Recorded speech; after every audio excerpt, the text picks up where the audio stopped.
নমস্কার। ফ্রেন্ডশিপ মিডিয়ার আজকের নিবেদন বনফুলের লেখা তিলোত্তমা। সকলের জীবনেই মাঝে মাঝে এমন একটি নাটকীয় মুহূর্ত আসিয়া উপস্থিত হয় যে সমস্ত হিসাব, সমস্ত আয়োজন হঠাৎ নিমেষে বদলাইয়া যায়। উত্তর বাহিনী নদী স্রোত সহসা দক্ষিণ বাহিনী হইয়া পড়ে। তুঙ্গ পর্বত অকস্মাৎ গভীর গহ্বরে পরিণত হয়। সাধারণ মানুষের জীবনেই এসব হয়। ইহার জন্য রাম বা রাবণ হইবার প্রয়োজন নাই। নকুল নন্দী সাধারণ লোক, তার পুত্র গোকুলও অসাধারণ কিছু নহে। আর 5 জনের মতো সেও বিএ পাশ করিয়া ওখানে আড্ডা দিয়া তাস খেলিয়া শখের থিয়েটারে অভিনয় করিয়া রাজনীতি অথবা সাহিত্য সম্পর্কে মাথা ঘামাইয়া, অর্থাৎ এক কথায় ভ্যারেন্ডা ভাজিয়া জীবনযাপন করিতেছিল। আর 5 জনের যেমন বিবাহের সম্বন্ধ আসে, গোকুলেরও তেমনিই আসিতে লাগিল। বিবাহের বাজারে গোকুল সুপাত্র। শহরের উপর একখানি ত্রিতল বাড়ি, পিতার তেজারতির ব্যবসা। মাথুলের বিষয় সম্পত্তি যাহা আছে, তাহাতে কোনো কালে গোকুলকে উদরান্নের জন্য চাকরের উপর নির্ভর করতে হইবে না। ভগবান তাহাকে যাহা দিয়াছেন, তাহাতে স্বচ্ছন্দে সে সারা জীবন শখের থিয়েটার রিজিয়ার ভূমিকায় অবতীর্ণ হওয়া নাট্যশিল্পের উৎকর্ষ বিধান করিতে পারে। বিবাহের সম্বন্ধ আসিতে লাগিল। পিতা নকুল নন্দী অভিজ্ঞ লোক। কুষ্টি, বংশ, পাত্রের রূপ, পণের পরিমাণ সমস্ত দিক দিয়া বিচার করিয়া নন্দী মহাশয় যে পাত্রীটিকে মনোনীত করিলেন, তাহার ডাকনাম তিলু, ভালো নাম তিলোত্তমা। নন্দী মহাশয় সেকেলে লোক, সুতরাং পুত্রকে না পাঠাইয়া নিজেই কন্যা দেখিতে গেলেন এবং পছন্দ করিয়া আসিলেন। নাম শুনিয়া গোকুল মুগ্ধ হইয়া গেল। মনে মনে সেই যে ছবিটি আঁকিতে লাগিল, কাব্যের তিলোত্তমা তাহার কাছে কিচ্ছু নয়। শুভদৃষ্টির সময় সে ঘাবড়াইয়া গেল। তিলোত্তমাই বটে, তিলের মতোই কুচকুচে কালো এবং গোল, ছোট ছোট চোখে ভীরু সংকৃত দৃষ্টি। উলুধ্বনি, শঙ্খধ্বনি, কোলাহল ধ্বনি, পরিবেশন ধ্বনি, নানারূপ ধ্বনির মধ্যে ইহারই পানি পীড়ন তাহাকে করিতে হইল। উপায় নাই, কিন্তু ঘাবড়াইয়া গেল। পিতা নকুল নন্দীও ঘাবড়াইয়া গেলেন। তিনি বেহাইটিকে যেরূপ সোজালোক মনে করিয়াছিলেন, দেখিলেন আসলে তিনি মোটেই সেরূপ সোজা নহেন। লোকটা হাত কচলাইয়া ক্রমাগত করিয়া চলিয়াছে, অথচ একটিও প্রতিশ্রুতি রক্ষা করিতে পারেন নাই। নগদ 500 টাকা পণ কম দিয়াছে, বলিতেছে এখন সব জুটাইতে পারা গেল না, বাকি টাকা পরে পরিশোধ করিয়া দিব। দানপত্র দিয়াছে, অত্যন্ত খেলো, চেলির রং উঠিয়া যাইতেছে। রিস্ট ওয়াচ নাই। কলিকাতায় নাকি অর্ডার দেওয়া হইয়াছে, এখনো আসিয়া পৌঁছায় নাই। আংটিটা সোনার কিনা কে জানে, দেখিতে তো পিতলের মতো। তিনি শেষে একটা ধড়িবাজার সহিতই কুটুম্বিতা করিয়া বসিলেন নাকি? তখন তিনি যাহা যাহা দাবি করিয়াছিলেন, লোকটা তাহাতে রাজি হইয়া হাত কচলাইতে কচলাইতে ঘাড় নাড়িয়াছিল। দাবি অবশ্য তিনি একটু বেশি করিয়াছিলেন, কিন্তু বেশি টাকা না পাইলে ওই কুৎসিত হাদামুখ মেটো মেয়েকে পুত্রবধূরূপে বরণ করিয়া লইবেনই বা কেন তিনি? সব জিনিসেরই একটা হিসাব আছে তো। কিন্তু এ কি কাণ্ড! ওই অতি বিনয়ী লোকটার নিকট এই ব্যবহার কে প্রত্যাশা করিয়াছিল? বাড়িতেও যৎপরনাস্তি গাল খাইতে হইল। গোকুলের মা উচ্চকণ্ঠে এই কথাই বারবার বিঘোষিত করিতে লাগিলেন যে নকুলের ভীমরতি ধরিয়াছে। তাহা না হইলে কেহ সজ্ঞানে নিজের পুত্রের জন্য ওই পেতনিকে বউ করিয়া আনিতে পারে? ছি ছি ছি ছি! নকুল মিথ্যা কথা বলিয়াই রেহাই পাইলেন। ও ও মেয়ে আমায় দেখায়নি। আমি যে মেয়ে দেখেছিলাম তার টকটকে রং, এক পিঠ চুল, দিব্যি চোখ মুখ, গোলগাল গড়ন। চোর চোর জোচ্চোর ধড়িবাজ বেটা, ছেলের আমি আবার বিয়ে দেব। সকলেই উহাতে সায় দিল, এমনকি গোকুল পর্যন্ত। তিলোত্তমার সহিত আলাপ হইল বৈকি। একটা জিনিস গোকুল লক্ষ্য না করিয়া পারিল না, তিলু ভারী ভালো মানুষ। মুক্তকেশী বেগুনের মতো তাহার মুখখানিতে ভালো মানুষই যেন মাখানো, লাজুকও খুব। অনেক সাধ্য সাধনা করিয়া তাহার সহিত আলাপ করিতে হইয়াছে। আলাপ করিয়া সে অবাক হইয়া গিয়াছে। তাহার বাবাকে সকলে মিলিয়া এত গালাগালি দিল, তাহাতে তাহার ভ্রুক্ষেপ মাত্র নাই। সকালে সূর্য উঠিলে বা বর্ষাকালে বৃষ্টি নামিলে সে বিস্মিত বা বিচলিত হয় না। এ ব্যাপারেই হইল না। বিবাহের ব্যাপারে এসব হইয়া থাকে, ইহাতে আশ্চর্য বা দুঃখিত হইবার কিছুই নাই। নকুল নন্দী তাহার সম্পর্কে যে মিথ্যা ভাষণ করিয়াছিলেন, ইচ্ছা করিলে সে তাহার প্রতিবাদ করিতে পারিত, কিন্তু সে করিল না। সসংকোচে চুপ করিয়া রহিল। গোকুলকে স্বামী রূপে পাইয়া সে কৃতার্থ হইয়া গিয়াছে। অকারণ বাদ প্রতিবাদে প্রয়োজন কি? সে প্রতি মুহূর্তেই অনুভব করিতেছে সে গোকুলের অনুপযুক্ত। অনধিকারী হইয়াও সে ভাগ্য বলে সুখ স্বর্গে প্রবেশ করিয়াছে। কলহ কোলাহল ভুলিয়া এই আনন্দ লোক হইতে নির্বাসিত হইতে সে চায় না। গোকুল বলিল, বাবা মা বলছেন আমায় আবার বিয়ে দেবেন। তিলু চুপ করিয়াই রহিল। উত্তর দিচ্ছ না যে? বেশ তো, হিন্দুর ঘরে হয়তো অমন। তোমার কষ্ট হবে না? আমার না। একটু চুপ করিয়া পুনরায় কহিল, হলেও তোমার যদি তাতে সুখ হয় সে কষ্ট সহ্য করব। গোকুলের মনে হইল ইহা অভিমানের কথা, কিছু বলিল না। বছর খানেক কাটিয়া গেল। তিলুর সম্বন্ধে মোহমুক্তি হইবার পক্ষে 1 বৎসর যথেষ্ট সময়। না জানে লেখাপড়া, না জানে গান বাজনা, না জানে হাবভাব, না আছে রূপ, না আছে গুণ। গুণের মধ্যে মহিষের মতো খাটিতে পারে, কারি কারি বাসন মাজিয়া চলিয়াছে, রাশি রাশি কাপড় কাচিয়া চলিয়াছে, ভ্রুক্ষেপ নাই। মা তাহাকে রান্নাঘরে ঢুকিতে দেন না, সে বাহিরের কাজকর্ম লইয়াই থাকে এবং তাহাতে ডুবিয়া থাকে। আকাশে চাঁদ উঠিল কিনা, বকুল বনে পাপিয়া ডাকিল কিনা, এসবের খোঁজ রাখা তাহার সাধ্যাতীত।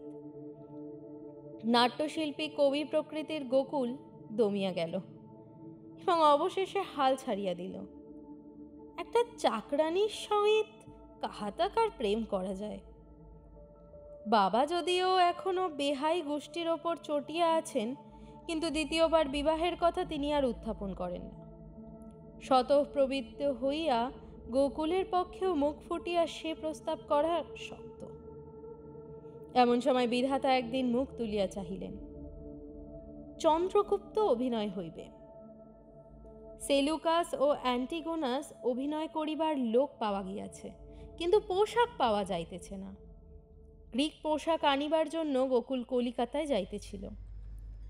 স্টেশনের টিকিট করিতে গিয়া তাহার চোখে পড়িল একজন বিধবা প্রৌঢ়া ভিড়ের মধ্যে বড় বিপন্ন হইয়া পড়িয়াছে। নিজের পুটুলি ও কাপড় চোপড় সামলাইয়া তিনি কিছুতেই টিকিট করিয়া উঠিতে পারিতেছেন না। লোক চতুর্দিকে ধাক্কাধাক্কি করিয়া তাহাকে কেবল পিছাইয়া দিতেছে। গোকুল তাহাকে সাহায্য করিল, টিকিট কিনিয়া দিল।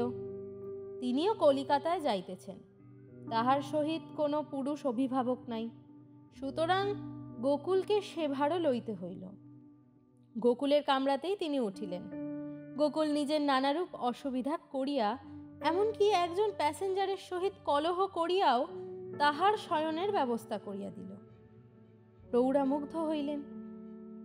কামরা ক্রমশ খালি হইয়া গেলে প্রৌঢ়া পুটুলি হইতে পান বাহির করিয়া গোকুলকে একটি দিলেন, নিজেও একটি লইলেন। তাহার পর চকচকে একটি রূপার কৌটা হইতে খানিকটা জর্দাও বাহির করিলেন। গোকুল লইল না, অভ্যাস ছিল না। প্রৌঢ় স্মিত মুখে নিজের মুখবিবরে খানিকটা নিক্ষেপ করিয়া বলিলেন, কপাল যখন পুড়ে গেল তখন একে একে সবই ছাড়তে হলো। এটুকু কিন্তু এখনো ছাড়তে পারিনি বাবা। মুচকি হাসিয়া জানালা দিয়া মুখ বাড়াইয়া পিক ফেলিলেন। আলাপ শুরু হইয়া গেল। দীর্ঘ আলাপ হইল। দীর্ঘ আলাপের পরে প্রৌঢ়া গোকুলের নারী নক্ষত্র সমস্ত জানিয়া লইলেন। গোকুলও মন খুলিয়া সমস্ত বলিয়া ফেলিল, কিছুই গোপন করিল না, করিতে পারিল না, এমনকি করিবার প্রয়োজন অনুভব করিল না। অর্থাৎ গোকুলও মুগ্ধ। সব শুনিয়া প্রৌঢ়া বলিলেন, তুমি যে আবার বিয়ে করবে বলছো, পাত্রে ঠিক হয়েছে কোথায়? এখনো হয়নি। আর একটি খিলি পান এবং আর একটু জর্দা মুখে দিয়া প্রৌঢ়া বলিলেন, দেখো বাবা, তাহলে সব কথা তোমাকে খুলেই বলি। আমার একটি মেয়ে আছে। ওই মেয়েটি হবার পরই আমার কপাল পুড়ে গেল। মনের মতো একটি পাত্র খুঁজছি। তুমি তো আমাদেরই পাল্টি ঘর, তোমাকে ভারী পছন্দ হয়েছে আমার। আমার মেয়েও কিছু নিন্দের নয়, যদি বলো তাহলে। গোকুল ইহা প্রত্যাশা করে নাই, কি বলিবে ভাবিয়া পাইল না। উষাকে আগে দেখো তুমি, তোমার যদি পছন্দ হয় তাহলে। আমতা আমতা করিয়া গোকুল বলিল, আমার স্ত্রী বর্তমান আছে, সে কথা জানবার পর আপনার মেয়ে হয়তো আপত্তি করতে পারেন। আমার কথার উপর কথা কইবে উষা? তেমন মেয়েই সে নয়। তাকে লেখাপড়া, গান বাজনা সবই শিখিয়েছি, কিন্তু আজকালকার মেয়েদের মতো অবাধ্য তাকে হতে দিইনি। আর একটা স্ত্রী থাকলেই বা কি? তাছাড়া তুমি যখন আবার বিয়ে করতে যাচ্ছ, তখন সে স্ত্রীকে তুমি ত্যাগই করবে, ঠিক করেছ নিশ্চয়? হ্যাঁ, কি বলো? তা তো ঠিকই। তাহলে আর সে স্ত্রী থাকলেই বা কি, আর না থাকলেই বা কি? হ্যাঁ, কি বলো? তা তো ঠিকই। উষা উষা নয়, দ্বীপ্রহর। প্রখর রৌদ্র কিরণের প্রদৃপ্ত স্বর্ণকান্তি তাহার সর্বাঙ্গে ঝলমল করিতেছে। চোখে মুখে চলনে বলনে হাস্যে কটাক্ষে বিদ্যুৎ। সেতারে অমন গৌড় সারঙের আলাপ গোকুল আর কখনো শোনে নাই। হাসির পর্দায় পর্দায় এমন গিটকিরি তাহার কল্পনাতীত ছিল। গোকুল কুল হারাইল। ইহার মাস খানেকের মধ্যে প্রায় সব ঠিক হইয়া গেল। উষাকে লইয়া উষার মা চলিয়া আসিলেন এবং গোকুলদের বাড়ির নিকট বাড়ি ভাড়া লইয়া গোকুলের পিতা মাতার সহিত কথাবার্তা চালু করিয়া দিলেন। উষাকে দেখিয়া গোকুলের মা শুধু মুগ্ধ নয়, আত্মহারা হইয়া পড়িলেন। গোকুলের বাবা আত্মহারা হইলেন টাকার অঙ্ক দেখিয়া। ইহার সহিত বিবাহ ঘটাইতে পারিলে মায়ের নামে নাকি কলঙ্ক আছে, যাহার জন্যই নাকি তাহার মেয়ের বিবাহ হইতেছে না। তাহা অবগত হইয়াও নকুল নন্দী বিচলিত হইলেন না। শুধু যে সেটা উপেক্ষা করিলেন তা নয়, বাড়ির অপর কাহাকেও জানিতে পর্যন্ত দিলেন না, পাছে বিবাহটা ভাঙিয়া যায়। যৌবনে অমন পদস্খলন দুই একবার সকলেরই হয়, উহা লইয়া মাথা ঘামাইবার প্রয়োজন নাই, ইহাই তাহার যুক্তি। উষা একটি শর্ত করিল এবং সে শর্তে গোকুল, গোকুলের মা বাবা সকলেই রাজি হইলেন।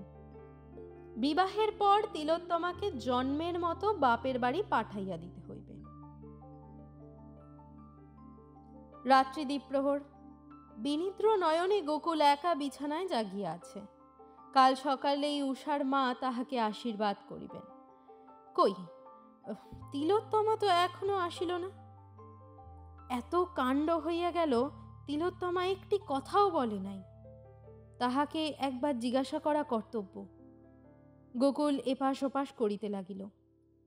সমস্ত কাজ সারিয়া তিলোত্তমা অনেক রাত্রে শুইতে আসে, খুব ভোরে আবার উঠিয়া যায়।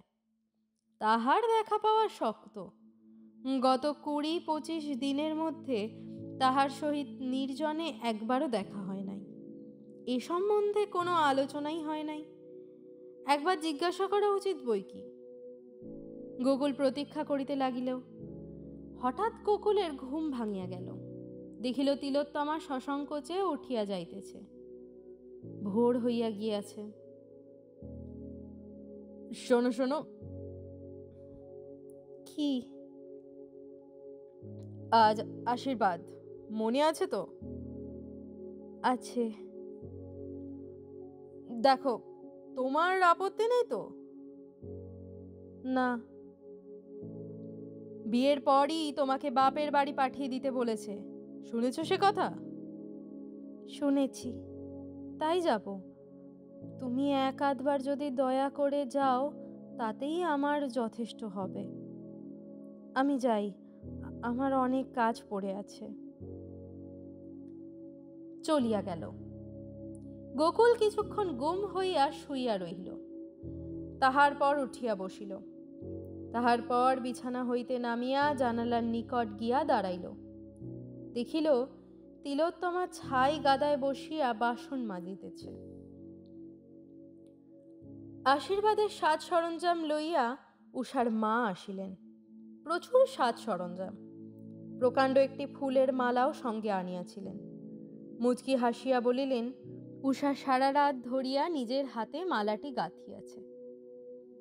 গোকুল স্নান করিয়া আসিল। কার্পেটের আসন পাতা হইল। মালা পরিয়া গোকুল আসনে বসিতে যাইবে, এমন সময় গোকুলের মা বলিলেন, শাঁখটা বাজায় কে? আমার ঠোঁটের ঠিক মাঝখানে একটা ব্রণ হয়েছে আবার। ও বৌমা, কোথা গেলে তুমি? শাঁখটা বাজাও। শাঁখটা হাতে লইয়া সসংকোচে তিলোত্তমা দ্বার প্রান্তে আসিয়া দাঁড়াইল। শাঁখটা বাজিয়া উঠিতেই গোকুলের পায়ের নখ হইতে মাথার চুল পর্যন্ত যেন বিদ্যুৎ শিহরণ বহিয়া গেল।